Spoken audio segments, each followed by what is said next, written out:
الحمد لله كفى والسلام على حبيبه الذين اصطفى أما بعد أعوذ بالله من الشيطان الرجيم بسم الله الرحمن الرحيم إن الدين عند الله الإسلام آمنت بالله صدق الله العظيم وصدق رسوله النبي الأمين المتين المعين الكريم ونحن على ذلك لمن الشاهدين والشاكرين والحمد لله رب العالمين غوث اعظم بمنی بے سرو ساما مدد قبلہ دی مدد کعبہ ایما مدد بگرداب بلا افتادہ کشتی ضعیفان شکست رات پشتی بحق خواجہ عثمان ہارون مدد کن یا معین الدین چشتی از پہ صدر الافاضل شیخ من بدر منیر کیجئے امداد ہم سب کی یا غوث اعظم دستگیر۔ آئیے کچھ عرض و معروض سے پہلے کچھ سننے اور سنانے سے پیشتر اپنے آقا و مولا گنبد خضرا میں آرام فرمانے والے آقا روح الفدا جناب احمد مجتبی محمد مصطفیٰ صلی اللہ تعالی علیہ وسلم کی بارگاہ بے کس پناہ میں، بارگاہ گوہر بار میں، بارگاہ عالی وقار میں درودوں کی ڈالی محبت کی تھالی میں سجا کر پیش کر لے۔ پڑھیں باواز بلند درود پاک اللہم صلی علی سیدنا شفیعنا حبیبنا نبینا مولانا محمد بارک وسلم صلاۃ و سلام علیک یا رسول اللہ صلی اللہ تعالی علیہ وسلم۔ ایک مرتبہ اور باواز بلند درود پاک کا نذرانہ پیش کر لیں۔ اللہم صلی علی سیدنا شفیعنا حبیبنا نبینا مولانا محمد بارک وسلم صلاۃ و سلام علیک یا رسول اللہ صلی اللہ تعالی علیہ وسلم۔ حضرات،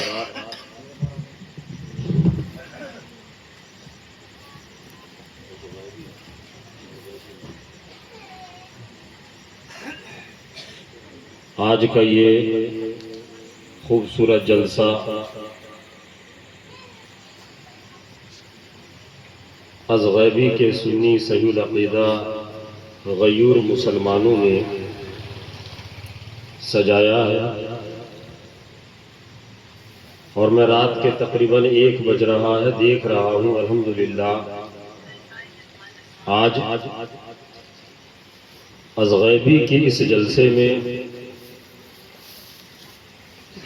نوجوان کثرت کے ساتھ موجود ہیں۔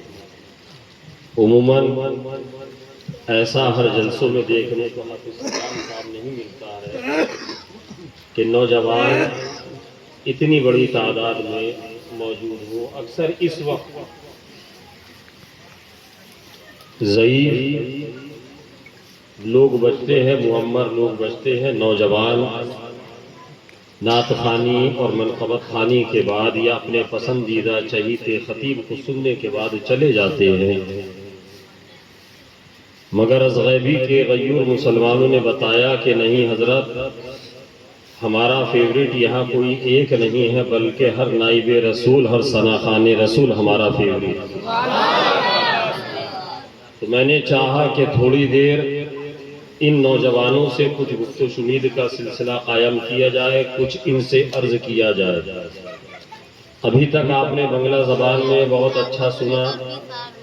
بس یہاں پر میں آپ سے پوچھنا یہ چاہتا ہوں کہ آپ لوگ اردو سمجھتے ہیں؟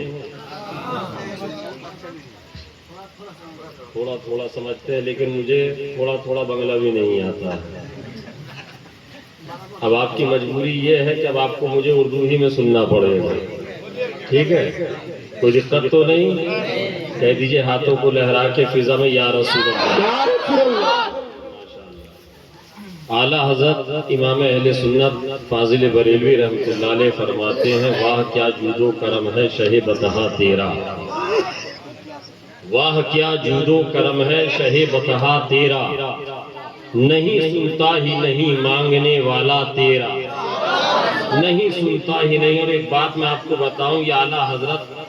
کی لکھی ہوئی نعتیہ شاعری ہے، یہ کلام الامام ہے، جسے ہم نہیں کہتے بلکہ ہم سے پہلے ہمارے اکابرین نے بھی کہا ہے۔ اور انشاءاللہ تبارک و تعالیٰ صبح قیامت تک اعلیٰ حضرت کی نعتیہ شاعری کو پڑھا جائے گا، اور جب جب عاشقوں کے درمیان پڑھا جائے گا تو عاشقوں کی زبان پر یہ صدا آئے گی کہ ڈال دی قلب میں عظمت مصطفیٰ، ڈال دی قلب میں عظمت مصطفیٰ، سیدی اعلیٰ حضرت پہ لاکھوں سلام۔ اعلیٰ حضرت کہتے ہیں واہ کیا جود و کرم ہے شہ بطحا تیرا، نہیں سنتا ہی نہیں مانگنے والا تیرا، اور یا رسول اللہ فرش والے تیری شوکت کا علو کیا جانے، فرش والے تیری شوکت کا علو کیا جانے، ارے خسروا عرش پہ اڑتا ہے فریرا تیرا، خسروا عرش پہ اڑتا ہے فریرا تیرا، اور میں تو مالک ہی کہوں گا کہ ہو مالک کے حبیب، کہہ دیجئے سبحان اللہ، میں تو مالک ہی کہوں گا۔ اعلیٰ حضرت نے عقیدہ دیا، یہ اعلیٰ حضرت کی صرف شاعری نہیں ہے، اعلیٰ حضرت نے یہ ہمیں عقیدہ دیا ہے، نظریہ دیا ہے، اسی لیے تو ہم لوگ الحمدللہ سنی حنفی مسلمان ہیں، کہیے نا سبحان اللہ، ہم سنی ہیں، حنفی ہیں، ہم اہل سنت والجماعت سے تعلق رکھنے والے ہیں، ہمارا مسلک حنفی ہے، ہمارا مشرب قادری ہے، مگر اس کے باوجود ہمیں فخر ہوتا ہے جب کوئی ہمیں کہتا ہے کہ یہ دیکھو بریلوی جا رہا ہے، ارے بریلوی کہلانے میں ہمیں فخر ہوتا ہے، ہماری پہچان ہے اس دور میں، پہچان ہے اعلیٰ حضرت۔ یہ الگ بات ہے کہ خاموش کھڑے رہتے ہیں، پھر بھی جو لوگ بڑے ہیں وہ بڑے رہتے ہیں، ایسے آقاؤں سے ملتا ہے ہمارا شجرہ، ارے جن کے قدموں میں کئی تاج پڑے رہتے ہیں، جن کے قدموں میں کئی تاج پڑے رہتے ہیں۔ کچھ لوگوں کو آج کل یہ ہضم نہیں ہو رہا ہے لفظ بریلویت۔ ابھی ہمارے ایک بزرگ ہیں مسولی شریف کے، حضرت سید گلزار میاں صاحب، سید گلزار میاں صاحب نے کہہ دیا کہ کربلا میں بھی بریلوی، کہیے سبحان اللہ، کربلا میں بھی بریلوی، 14 صدیوں سے انہوں نے بتایا کہ بریلوی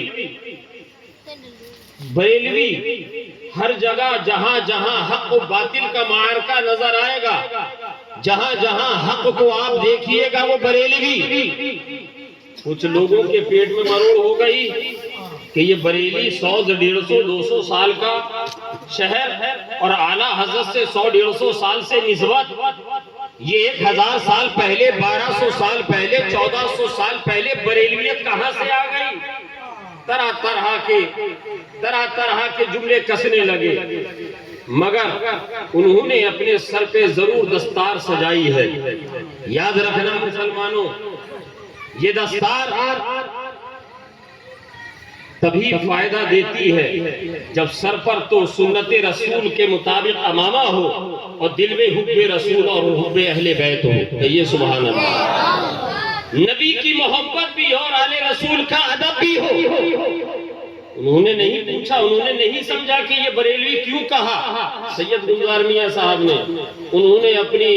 اپنے فہم اور اپنی معلومات اور اپنے علم کے مطابق جو کچھ کہنا تھا سوشل میڈیا پر موجود ہے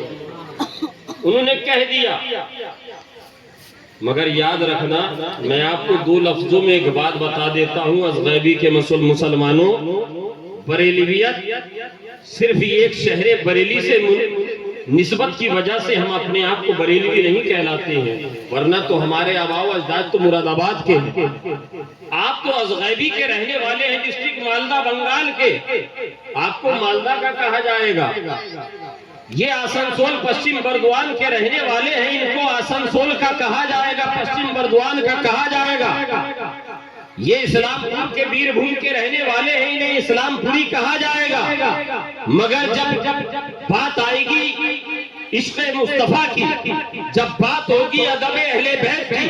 جب بات ہوگی اولیاء کرام کی محبت کی، جب بات ہوگی سلسلے کے فیض و برکات کی، جب بات ہوگی اولیاء کاملین کی، جب بات ہوگی رسول پاک صلی اللہ تعالیٰ علیہ وسلم سے محبت کی، جہاں جہاں محبت کرنے والے لوگ موجود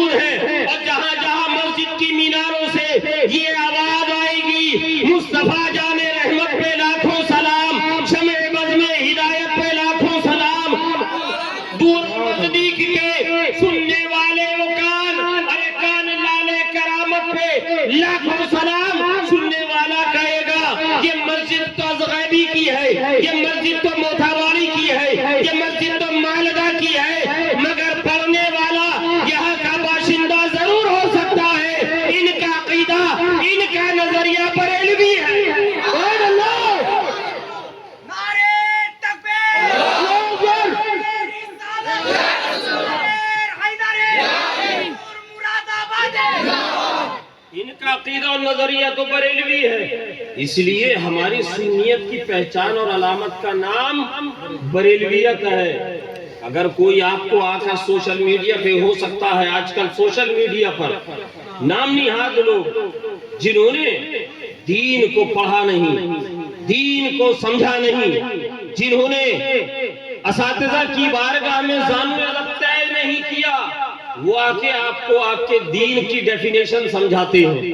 اور آج کا ہمارا یوتھ، ہمارا نوجوان سوشل میڈیا پر جو آ جاتا ہے بڑی جلدی متاثر ہو جاتا ہے۔ میں نوجوانوں سے خصوصی کہہ رہا ہوں، بہت ہوشیار ہو کر، بہت ہوشیار ہو کر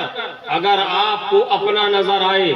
اور اس کا بیک گراؤنڈ ایک مرتبہ اس کا اکاؤنٹ کھول کر ضرور انالائسس کر لیجئے گا، چیک کر لیجئے گا کہ یہ مال کدھر کا ہے۔ کہیں ایسا تو نہیں کہ داڑھی رکھ کر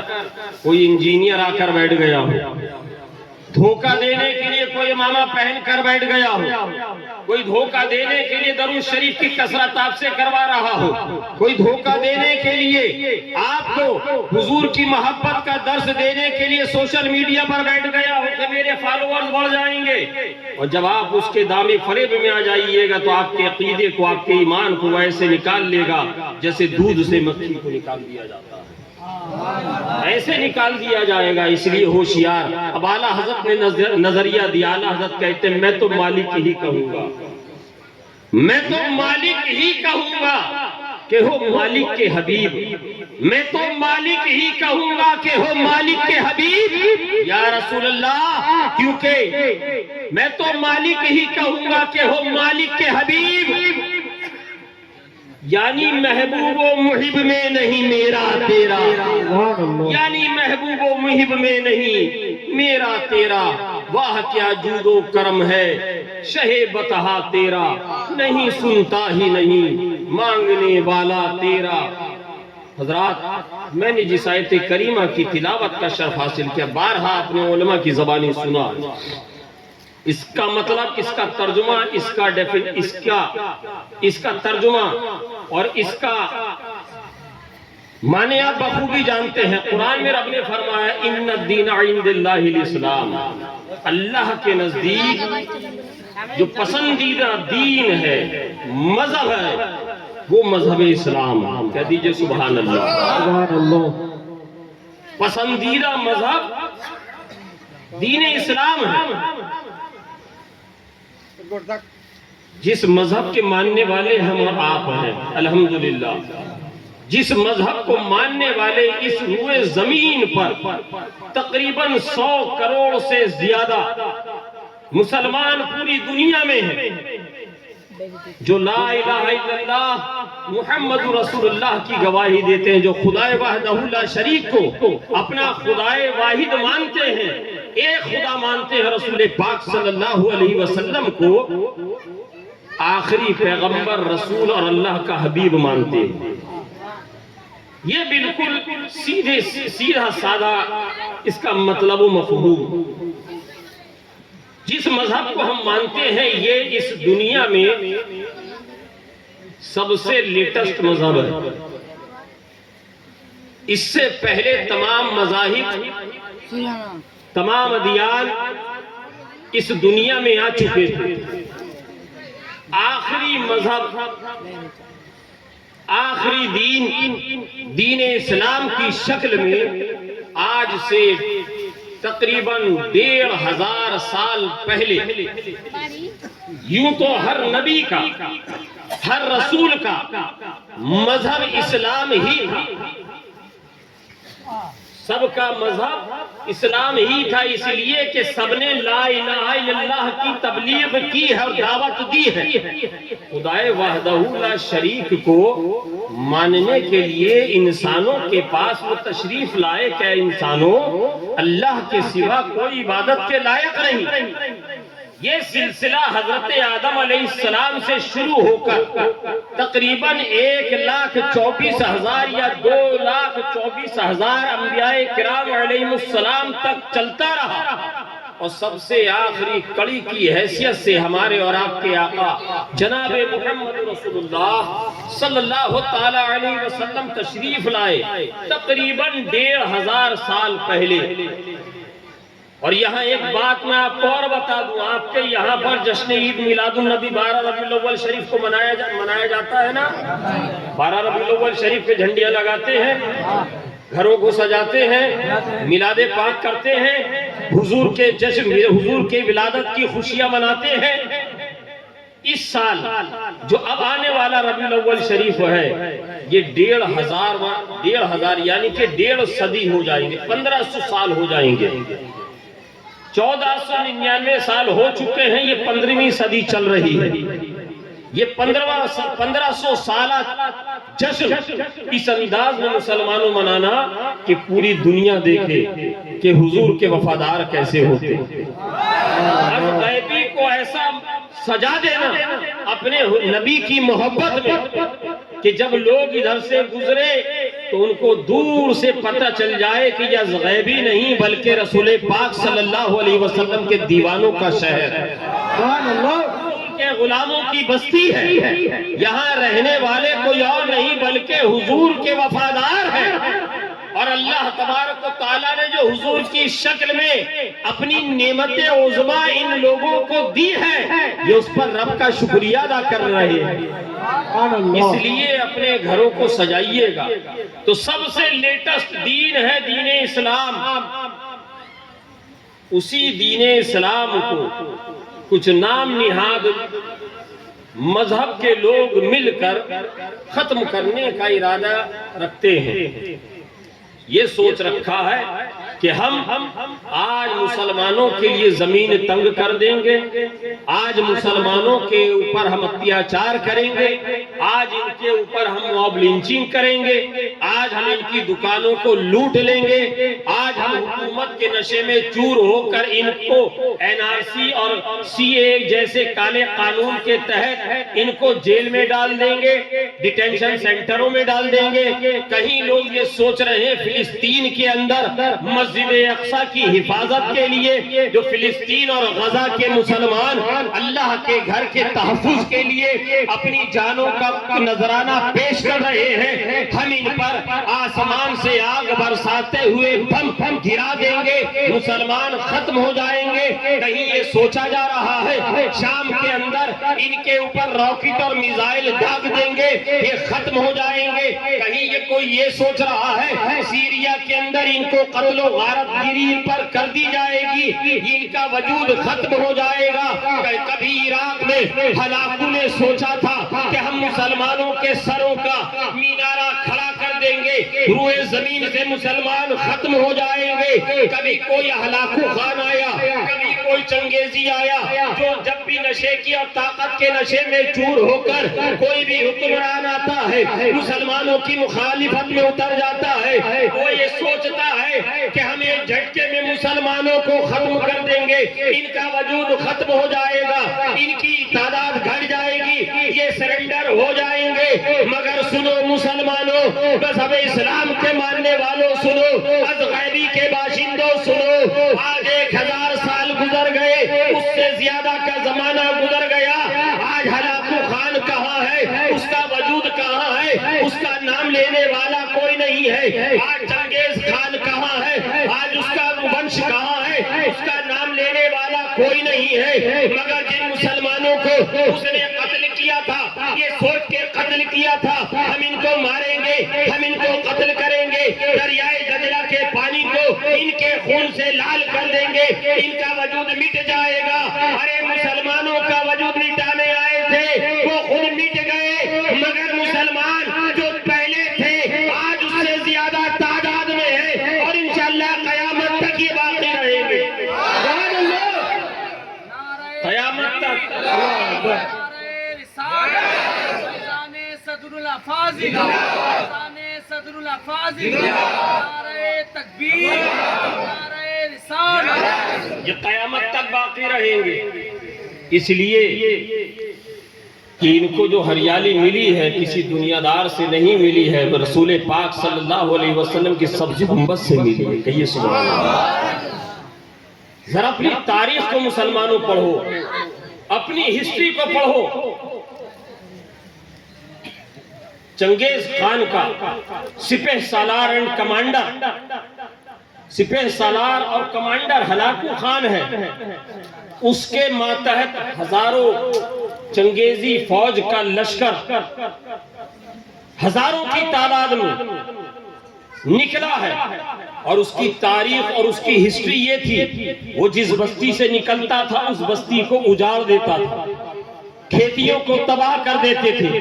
فصلوں کو برباد کر دیتے تھے، مویشیوں کو لوٹ لیتے تھے، مال کو چھین لیتے تھے، گھروں کو زمیندوز کر دیتے تھے، جو بھی سامنے نظر آتا تھا ان کی لاشیں زمین پر گرا دیتے تھے۔ ان کے ظلم کی داستان پورے علاقے میں مشہور تھی، ان کے ظلم کی داستان سب لوگوں میں عام تھی، لوگ جانتے تھے جدھر سے یہ گزریں گے ادھر تباہی مچاتے ہوئے جائیں گے، آبادیوں کو مٹاتے ہوئے جائیں گے، مسمار کرتے ہوئے جائیں گے۔ اسی طریقے سے ہلاکو خان کا لشکر جا رہا ہے، لوگوں کو اطلاع ملی، لوگوں کو خبر ملی، عراق کے باہر مسلمانوں کا ایک چھوٹا سا گاؤں موجود تھا، چھوٹی سی بستی موجود تھی، وہاں کے مسلمانوں کو پتا چلا کہ ہلاکو خان کا لشکر چنگیز خان کی قیادت میں آ رہا ہے، یہ ہماری بستی سے ہو کے گزرے گا۔ اب ان کو یہ فکر لاحق ہوئی، اب ان کو یہ سوچ ہوئی، اب ان کو یہ خدشہ ہوا کہ اگر یہ ہماری بستی سے نکلے گا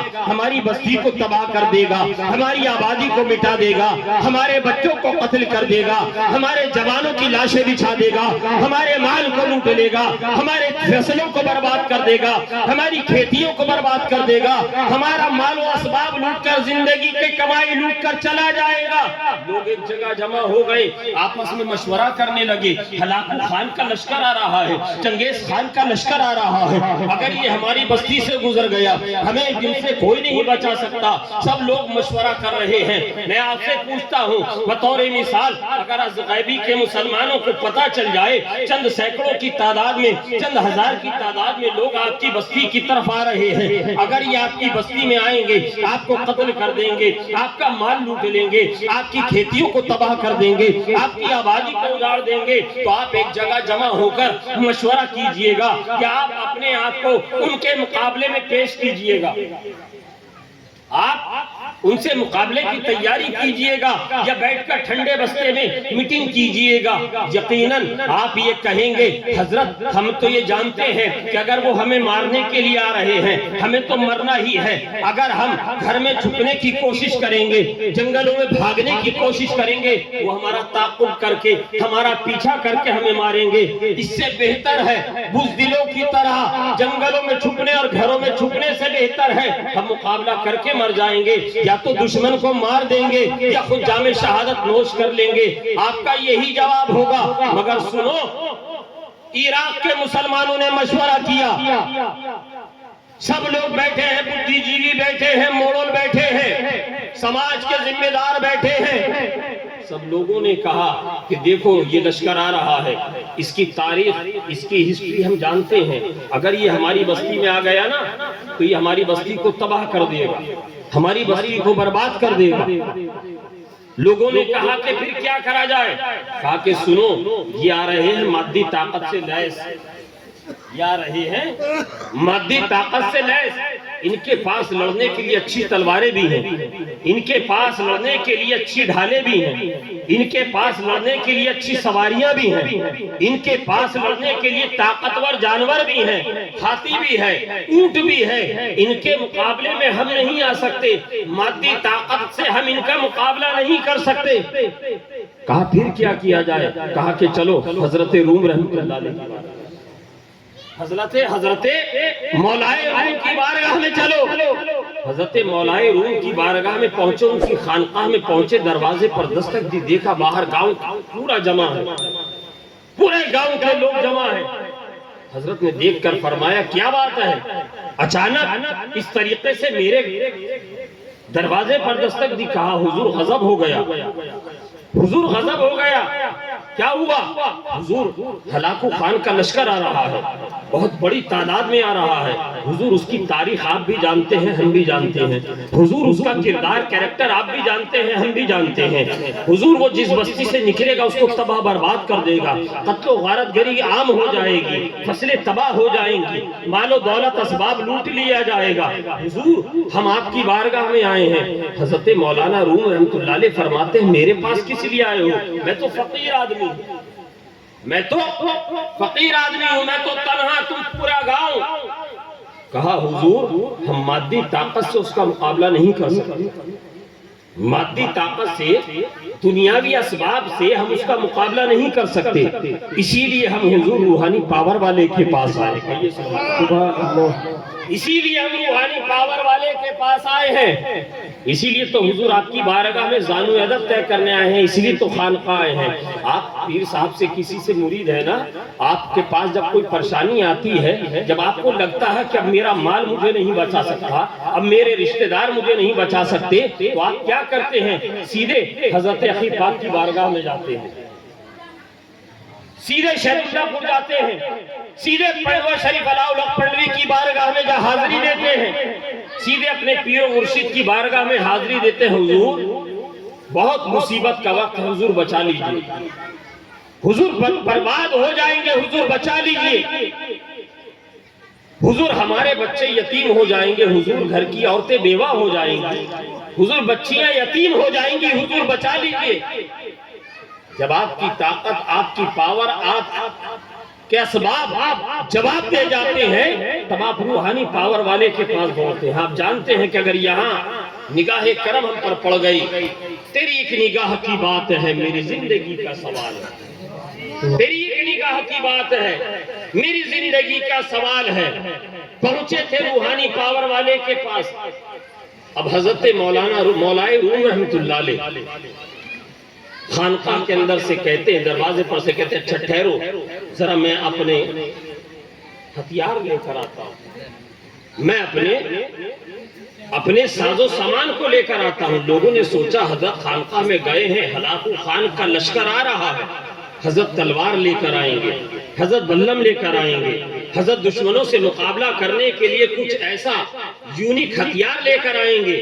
مگر تھوڑی دیر کے بعد لوگوں نے دیکھا کہ حضرت جب خانقاہ سے باہر تشریف لا رہے ہیں تو حضرت کی بغل میں مسلح ہے، کہیے سبحان اللہ، بغل میں مسلح، ہاتھوں میں تسبیح، ہاتھ میں تسبیح کے دانے ہیں اور بغل میں مسلح ہے۔ کہا کہ چلو بتاؤ کہاں اس کا خیمہ لگا ہے؟ لوگوں نے کہا حضور ہم نہیں جائیں گے، آپ کو جانا ہے چلے جائیے، فلاں میدان میں دیکھیے جا کر وہاں خیمے لگے۔ حضرت مولانا روم رحمۃ اللہ علیہ کہتے ہیں کہ اچھا ٹھیک ہے۔ پہنچے مسلح اور اپنا تسبیح لے کر پہنچے، اور ٹھیک اس کے جنرل ہلاکو خان کے، جنرل چنگیز خان کے خیمے کے سامنے مسلح بچھا کر حضرت مولائے روم رحمۃ اللہ علیہ نے کعبے کی طرف منہ کیا اور اپنے رب کی عبادت کے لیے اللہ اکبر کہہ کے نیت باندھ دی۔ موت سامنے ہے، دشمنوں کی تعداد سامنے ہے، دشمنوں کے نرغے میں ہے، ایسے میں جا کر کچھ ڈیل کرنا چاہیے، کچھ معاہدہ کرنا چاہیے، کچھ بات چیت کرنی چاہیے، مگر واہ رے اسلام تیری نبض نہ ڈوبے گی حشر تک، اسلام تیری نبض نہ ڈوبے گی حشر تک، تیری رگوں میں خون ہے رواں چار یار کا، تیری رگوں میں خون ہے رواں چار یار کا۔ حضرت مولانا مولائے روم رحمۃ اللہ علیہ نے کوئی معاہدہ اور صلح کے لیے خیمے کے اندر نہیں گئے، کوئی عرضی نہیں دی، بلکہ مسلح بچھایا، نماز کی نیت کر کے کھڑے ہو گئے۔ سپاہیوں نے دیکھا کہ ہم جس قوم کو مسمار کرنے کے لیے یہاں آئے ہیں، جس کو قتل کرنے کے لیے آئے ہیں، جن کی بستیاں تباہ کرنے کے لیے آئے ہیں، جن کی آبادی کو اجاڑنے کے لیے آئے ہیں، ہزاروں کو ہم نے مار دیا، لاکھوں کو ہم نے قتل کر دیا، یہ کون دیوانہ ہے؟ یہ کون کیسا انسان ہے جو ہمارے ہی خیمے کے سامنے آ کر اپنی موت کو دعوت دے رہا ہے؟ فوراً جا کر اپنی فوج کے جنرل کو کہا، اے جرنیل فوج، اے چنگیز خان ذرا خیمے کے باہر تشریف تو لاؤ۔ چنگیز خان نے فوراً آ کر دیکھا تو ایک معمر ضعیف انسان مسلح پر کھڑا ہوا اپنے رب کی عبادت میں مصروف ہے۔ پوچھا کون ہے؟ کہا کہ حضور یہ ایک مسلمان ہے، یہ دین اسلام کا ماننے والا ہے اور یہ آپ کے خیمے کے سامنے کھڑا ہو کر اپنی جان کی امان مانگنے کے بجائے نماز پڑھ رہا ہے، عبادت کر رہا ہے، یہ تو آپ کی انسلٹ اور توہین ہے۔ کہا کہ اچھا ہماری فوج کے جو ماہر تیر انداز ہیں، جو تیر چلانے والے ہیں، ان کو بلاؤ۔ فوراً حاضر ہو گئے تیر چلانے والے، تیر انداز حاضر ہوئے۔ کہا کیا حکم ہے ہمارے فوج کے جرنیل؟ کہا کہ سنو، یہ جو کھڑا ہوا شخص نماز پڑھ رہا ہے، اس کے سینے میں اتنے تیر مارو، اس کے اوپر ایسے تیر سے حملہ کرو کہ اس کا جسم کا خون کا آخری قطرہ بھی یہاں پر زمین پر نکل آئے۔ ماہر تیر انداز چاروں طرف کھڑے ہو گئے۔ کچھ فاصلے پر حضرت مولائے روم رحمت اللہ علیہ کھڑے ہوئے ہیں نماز میں۔ وہ ماہر تیر انداز جو اڑتے ہوئے پرندے پر نشانہ لگائے تو ان کا تیر خطا نہ کرے،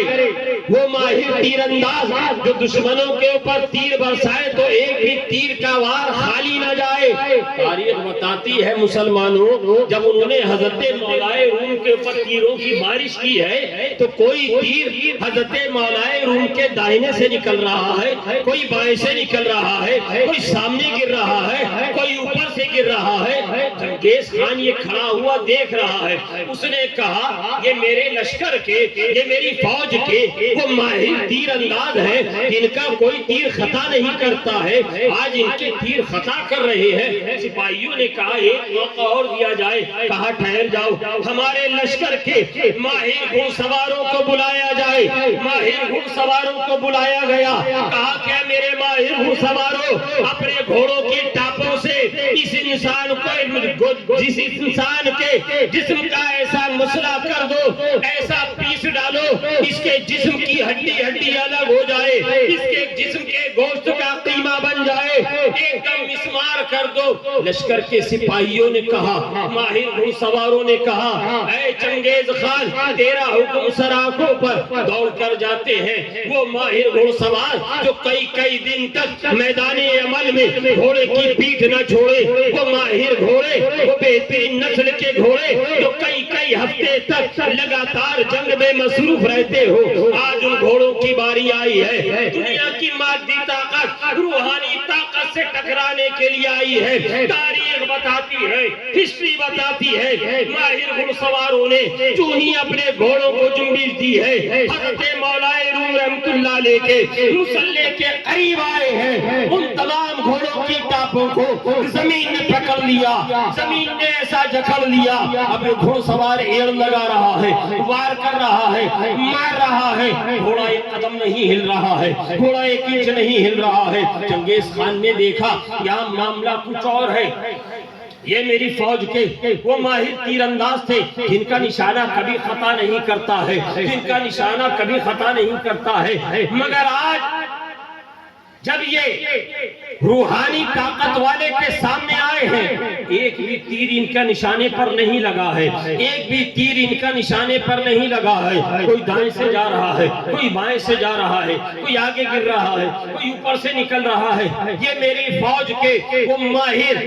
گھڑ سوار جو کئی دن تک جنگوں میں مصروف عمل رہ کے دشمنوں کا پسینہ چھڑا دے، دشمنوں کے خون سے زمین کو لال کر دے، آج ان کے گھوڑوں کو زمینوں نے پکڑ لیا ہے۔ فوراً چنگیز خان نے کہا ذرا ٹھہر جاؤ، ٹھہر جاؤ، آج ہمارا مقابلہ کسی دنیا کی طاقت سے نہیں ہے۔ آج تک ہم جتنی جنگیں لڑتے رہے وہ دنیا کی مادی طاقتوں سے لڑتے رہے، دنیا کی مادی طاقتوں سے لڑتے رہے، مگر آج ہمارا مقابلہ مادی طاقتوں سے نہیں ہے بلکہ روحانی پاور والے سے ہے، ایک روحانی طاقت والے سے ہے۔ کہا کہ چپ چاپ کھڑے ہو جاؤ۔ تھوڑی دیر کے بعد لوگوں نے دیکھا جو لشکر ان کو مٹانے کے لیے آیا تھا، جو لشکر ان کو ختم کرنے کے لیے آیا تھا، وہ حضرت مولائے روم کی بارگاہ میں ظالم ادب طے کرتا ہوا نظر آ رہا ہے۔ تبھی اقبال نے کہا کی محمد سے وفا تو نے تو ہم تیرے ہیں، کی محمد سے وفا تو نے تو ہم تیرے ہیں، یہ جہاں چیز ہے کیا لوگوں قلم، یہ جہاں چیز ہے کیا، لوح و قلم تیرے ہیں، درس قرآن گر تم نے نہ بھلایا ہوتا، یہ زمانہ نہ زمانے نے دکھایا ہوتا۔ اے مسلمانوں، ضرورت ہے اس بات کی کہ ہمیں پھر سے اپنا رشتہ اپنے نبی کی دہلیز سے مضبوط کر لینا چاہیے، اپنے آقا کی بارگاہ سے مضبوط کر لینا چاہیے۔ ہمارا کیریکٹر، ہمارا کردار، ہمارا فعل، ہمارا عمل ایسا ہونا چاہیے جیسے ہمارے آقا نے ارشاد فرمایا۔ کہیے سبحان اللہ، بولیے ہونا چاہیے کہ نہیں؟ آج آپ دوسری قوموں کو دیکھیے، اپنے ہی آس پڑوس میں رہنے والی دوسرے مذاہب کے لوگوں کو دیکھیے، جہاں وہ اپنے نام سے اپنے مذہب کے پیروکار نظر آتے ہیں، وہیں ان کے جو مذہبی شاعر ہیں، اگرچہ رب نے فرمایا ان الدین عند اللہ الاسلام، کہ اللہ کے نزدیک دینوں میں بہترین دین مذہب اسلام ہے، مذہب اسلام ہے، تو کیا ہمیں نہیں چاہیے کہ ہم اپنے نام کو جس طریقے سے ration card, birth certificate, Aadhaar card, voter I D پر محمد عبد الکریم لکھواتے ہیں یا شیخ کریم لکھواتے ہیں، تاکہ پتہ چل جائے لوگوں کو آئی ڈی دیکھ کر کہ یہ مسلمان ہے۔ آئی ڈی دیکھنے کے بعد یہ پتہ چلتا ہے کہ فلاں انسان شخص جو ہے یہ مسلمان ہے۔ کیا ہمارا حلیہ ایسا نہیں ہونا چاہیے کہ دور سے دیکھنے والا کہے کہ دیکھو مصطفیٰ کا غلام ہے؟ کیا ہمارا کردار ایسا نہیں ہونا چاہیے؟ کیا ہمارا کیریکٹر ایسا نہیں ہونا چاہیے؟ کیا ہمیں اپنے ظاہر کو اب بھی نہیں بدلنا چاہیے؟ جہاں دنیا بھر کے مذاہب اور ان کی تنظیمیں، ان کی تحریکیں مسلمانوں کو صفحہ ہستی سے ختم کرنے پر تلی ہوئی، مگر وہ قیامت آ جائے گی اپنے مقصد میں کامیاب نہیں ہوں گے، وہ اپنے مقصد میں کامیاب نہیں ہوں گے، اس لیے کہ مسلمانوں کو دبایا جا سکتا ہے، قتل کیا جا سکتا ہے۔ اب یہ وہ کھیتی ہے کہ جو سوکھے گی نہیں، جو بنجر نہیں ہوگی، یہ ہر دور میں اپجاؤ تھی اور انشاءاللہ اپجاؤ رہے گی۔ جس طرح یہ بڑھ رہے تھے، جس طرح یہ بڑھ رہے تھے، آج جس طرح بڑھ رہے ہیں، انشاءاللہ قیامت تک ایسے ہی بڑھتے چلے جائیں گے۔ کیوں کہ ان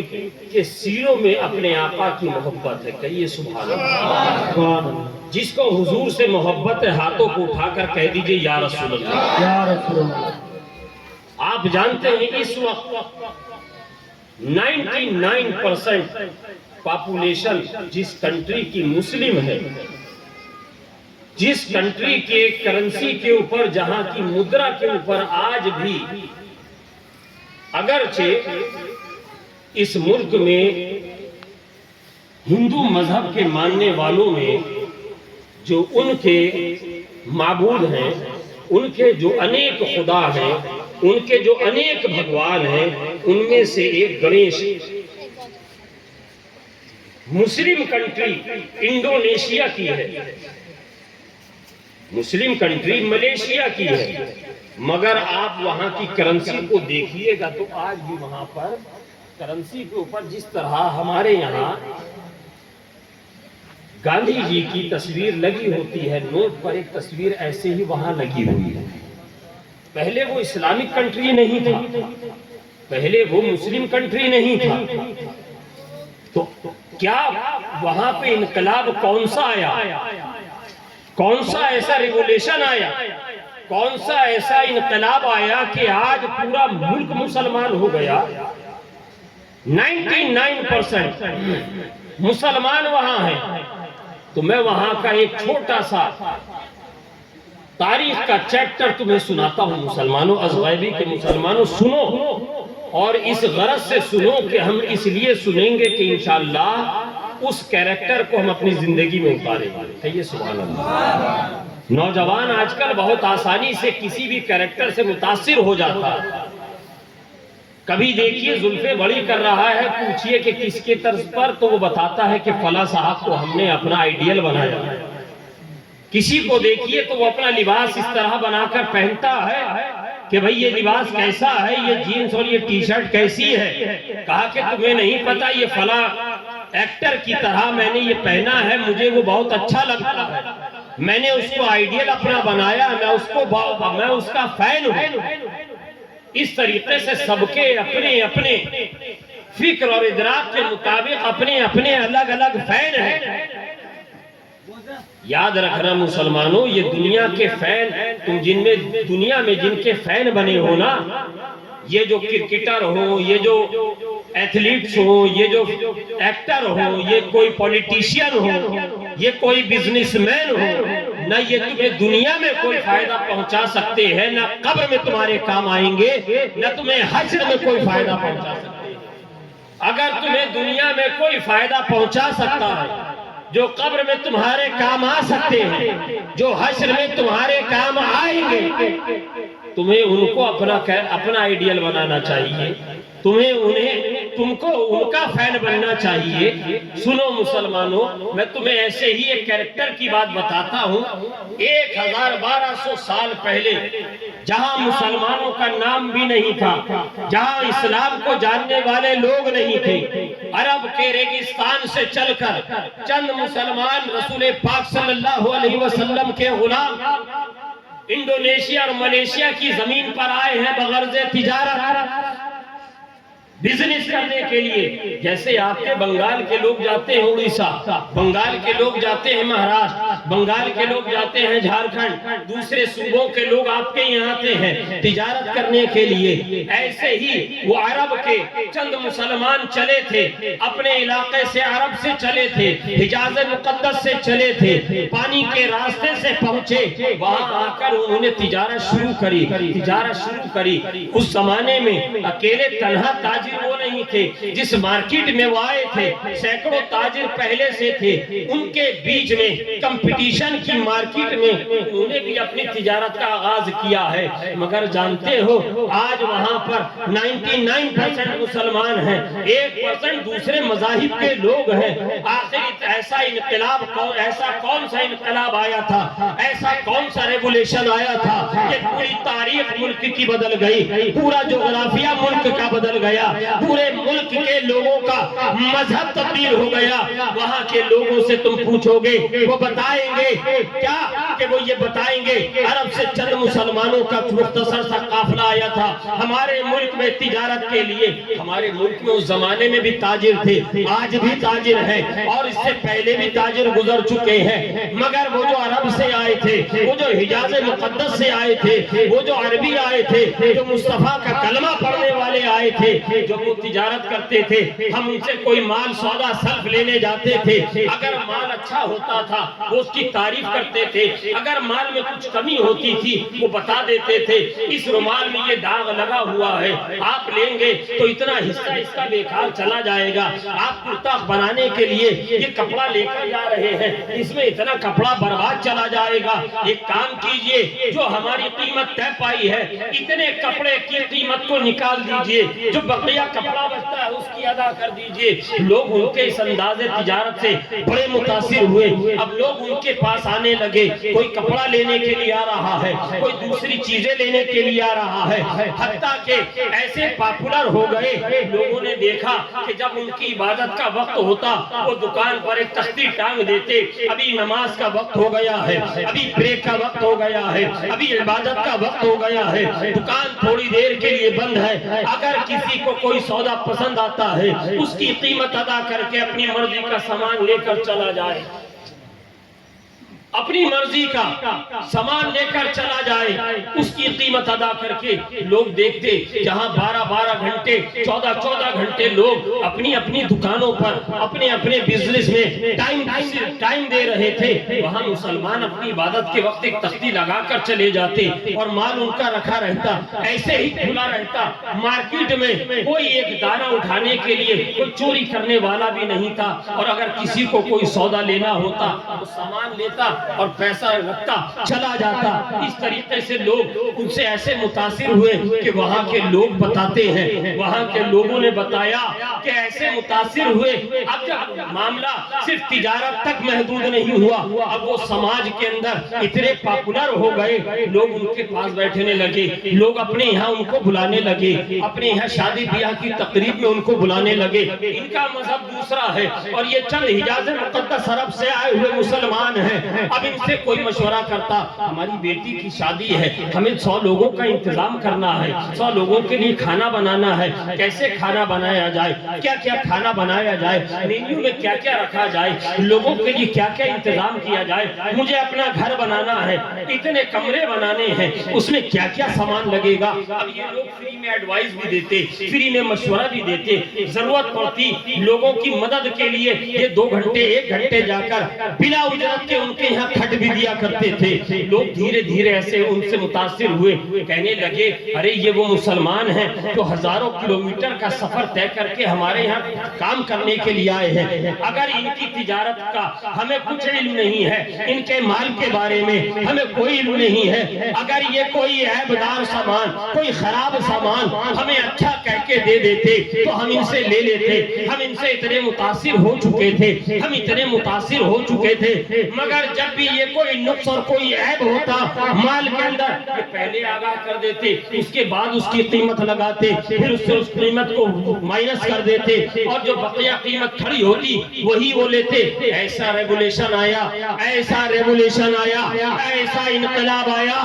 1000 سال گزرے جہاں چند مسلمان حجاز مقدس سے آئے تھے، رسول پاک صلی اللہ علیہ وسلم کی سنتوں کو عام کرنے کے لیے آئے تھے. حضور کی بارگاہ سے جو ان کو دین ملا تھا، شریعت مصطفیٰ سے جو ان کو احکام ملے تھے، تو اللہ تبارک و تعالیٰ نے نظام عدل ان کو دیا تھا، جو ان کے اللہ کے محبوب نے ان کو سکھایا تھا، اس کو لا کر غیر ملک میں، غیر لوگوں میں، غیر مذہب کی زمین پر آ کر ایسا عام کیا کہ آج 1000 سال گزرنے کے بعد اس ملک کی اکثر آبادی مسلمانوں کی ہے، 99% وہاں مسلمان ہیں. ابھی اقبال نے کہا کہ محمد سے وفا تو نے تو ہم تیرے ہیں، یہ جہاں چیز ہے کیا لوہو قلم تیرے. لوہو قلم تیرے ہیں. اے مسلمانوں، مصطفیٰ جان رحمت صلی اللہ علیہ وسلم کے دیوانوں، حضور کی سنتوں پہ زندگی بسر کرو، حضور کے فرامین کے مطابق اپنی زندگیوں کو بسر کرو. آپ یاد رکھنا، آپ ایسے مذہب کے ماننے والے، آپ ایسے دین کے ماننے والے ہیں جو دین کسی اور نے نہیں بلکہ رب قدیر نے پسند کیا. جس دین کو اللہ نے پسند کیا، جس دین کی فطرت لوگوں کی بھلائی ہے، جس دین کی فطرت لوگوں کی اصلاح ہے، برائیوں کو ختم کرنا ہے، برائیوں کو مٹانا ہے، ظلم کو ختم کرنا ہے، ظلم کو مٹانا ہے. چاہے ظلم سماج میں ہو یا ظلم انسان کے اندر ہو،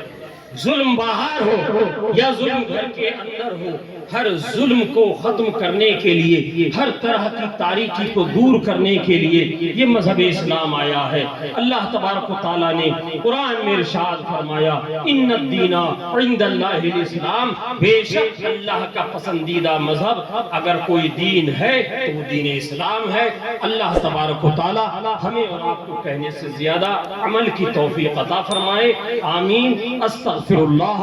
ربی من کل ذنب واتوب الیہ. واخر دعوانا الحمد للہ رب العالمین. السلام علیکم.